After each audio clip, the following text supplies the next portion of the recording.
Good day. Here are today's key world stories.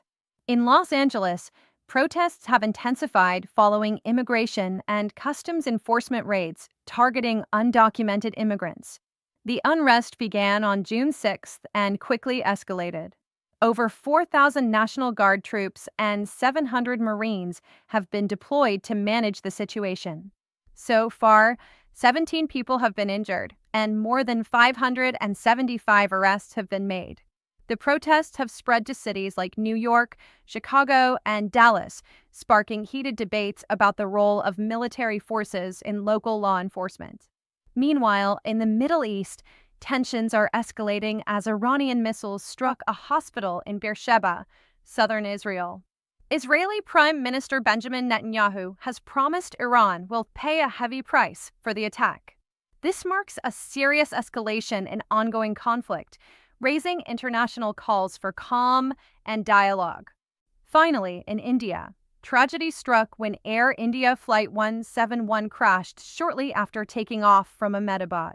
The Boeing 787 Dreamliner was headed to London when it hit a building, killing all 242 people on board and 28 on the ground. Miraculously, one passenger survived. Authorities have launched investigations into the cause of the crash. Continuing with today's news, in Poland, Karol Nawrocki has been elected president, defeating incumbent Rafał Trzaskowski. Nawrocki ran on a conservative platform emphasizing national sovereignty and traditional values, signaling a shift in Poland's political direction. Here in the United States, today marks Juneteenth, a federal holiday celebrating the emancipation of enslaved African Americans. The New York Stock Exchange and NASDAQ are closed, along with major banks like Wells Fargo.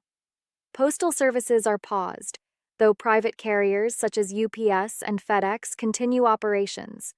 In other news, India successfully evacuated 110 students from Tehran amid rising tensions in Iran. The students have safely arrived in Delhi, with efforts ongoing to return them home. Former U.S. President Donald Trump hosted Pakistan's Army Chief, General Asim Munir, at the White House to discuss regional security and strengthen cooperation. That wraps up today's global news. Thank you for listening.